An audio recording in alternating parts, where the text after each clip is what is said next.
many of you. Didn't expect an audience. I'm like, some of you guys look a bit nervous, you don't look nervous. I'm more nervous than anyone in a social situation. I find it really difficult. I never know how to start these things.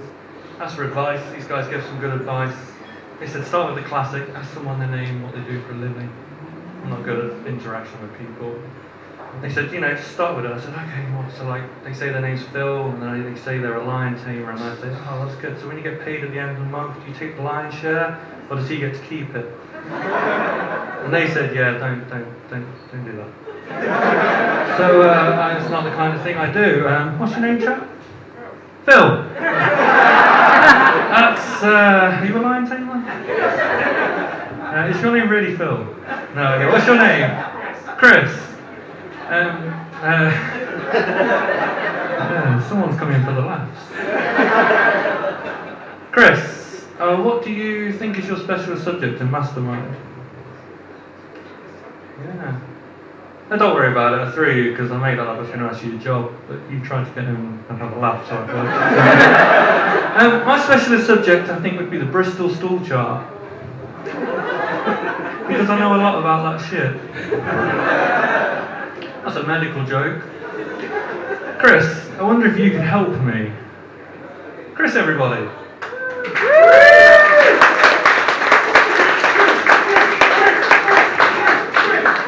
Got a bigger fucking cheer than I did. Start my timer now. Chris, can you read this card for me? Hancock, correct. H-A-N, can't use my own fucking name. This joke kind of relies on it as well. Hancock. Thomas Hancock is my name, as Andy correctly introduced me as. It's not Handcocks, there's no D in it, Chris. Okay? It's not hand on my cock. I don't have my hand on my cock. Some emojis there for the kids. It's not hand on cocks. I don't have it on many cocks. And importantly, it's not fondle cock. I don't fondle cocks. Probably, I don't know. The important thing is not to focus on the cock, Chris. Don't focus on the cock. Forget about the cock. I'm thinking about my name. Put them down because people get distracted by my cock. A lot of people do struggle with my name, which is why I thought I'd just give you an introduction of how it's pronounced. I don't know whether people struggle because of the foreign pronunciation of it or the accent above none of the letters. I'm really grateful for you having me tonight. I'm grateful for every day and every show I get to do because unfortunately about 10 years ago in my 20s I was unfortunate enough to be diagnosed with a comb over. And getting that sort of diagnosis in your 20s, it's fucking downhill. My hair just sort of falls off my head, and in a weird, horrible twist, reappears on my back. Quite aggressively, Chris. When I go to the barbers, I ask for a short back.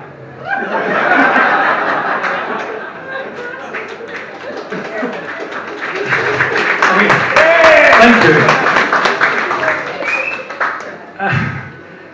You do worry about how you look when you're in your 20s. In your 30s, you give up. Chris knows. But occasionally I think I should make more of an effort. So I went out jogging once, and a child said to me, "Nice tits." A child.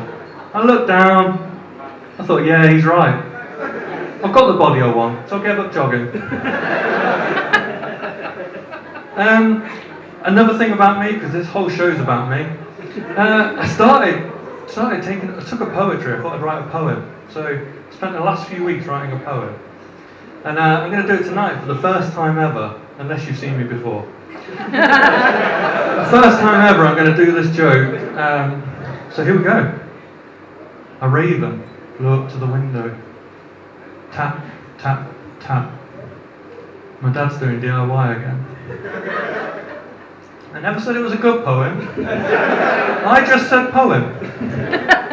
But it's good that my dad does DIY, especially around my house, because I'm terrible at DIY. I think if it takes me too long, or I don't find it easy, or I don't look good doing it, I just can't be arsed. It's kind of like trying to conceive a child. No one tells you how long it can take, how difficult it can be, and no one looks good having sex. I don't care what you think. We've all had a cheeky look. I definitely don't look good having sex. I look like a shaved Labrador panting. That's a takeaway image for you today. So when something like that is difficult, you need to get help. So you go to the hospital, and straight away they start kind of interrogating you. How much do you drink? How much do you smoke? How often are you having sex? And you start questioning your lifestyle choices and the answers you gave, like lying about how much you drink. And then they separate you, and they took my wife away. I don't know what they said to her. It's irrelevant. The story's about me. And they took me into a room, and this nurse, she started like prodding me, weighing me, measuring me.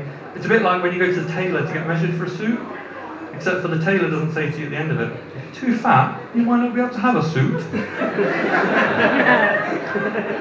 And then she came at me and she thrust this cup in my face and she said, don't have sex for 3 days. Isn't that kind of what we should be doing? And then she says, on the 3rd day, you fill this pot with semen. Your own semen, obviously. And then bring it back to us within an hour before 9 a.m. So I have to travel in rush hour traffic with a pot of semen next to me. Sounds great. So I wake up, have my breakfast, have a shower, I pull my penis out, and I start to masturbate. I look down, to check my aim, we're on aim. I look up, I see myself in the mirror, and then I realise I'm masturbating over myself.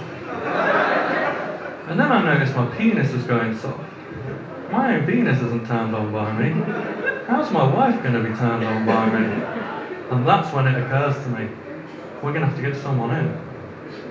We're going to have to get someone in to get my wife pregnant. Because I'm terrible at DIY.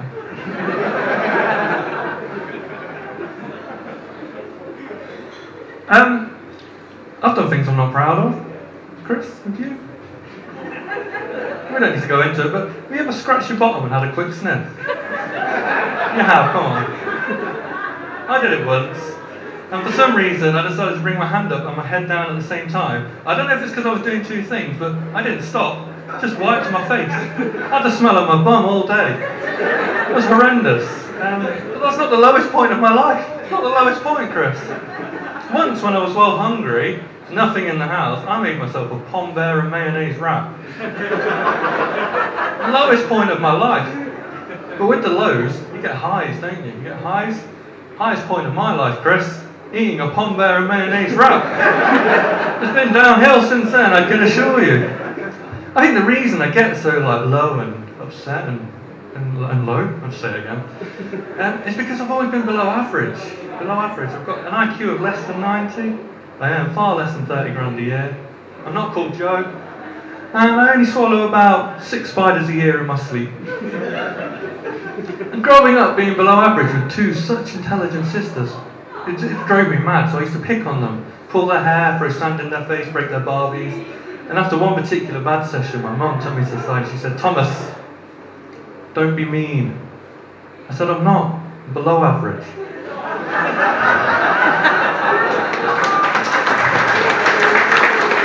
That's a math joke.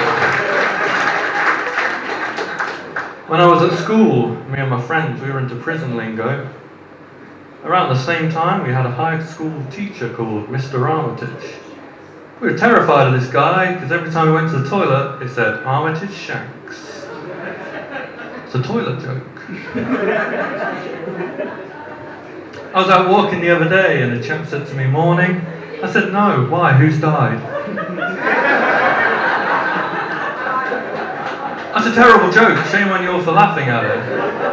I said, please, please, please, don't let it be my grandma again. Work will never believe me. Another fact about me, I told you it was all about me. Another fact about me is I'm a test tube baby. For those of you who don't know, that's where 5 men masturbate into a pot. They mix it up and then they put it in my mum basically. And there's a 1 in 5 chance one of these gentlemen will be my father. A 1 in 5 chance. But these men, they were good men. They all played a part in bringing me up, being my father. So I've actually got 6 grandmas, so fuck you, work. It's a good joke because you think I've moved on, but it's the same fucking joke. So it works on many levels. Listen, guys, you've been amazing. Better than me, probably, I'd say. I'm going to say thank you very much. My name's Thomas Fondlecock. I hope to see you all again.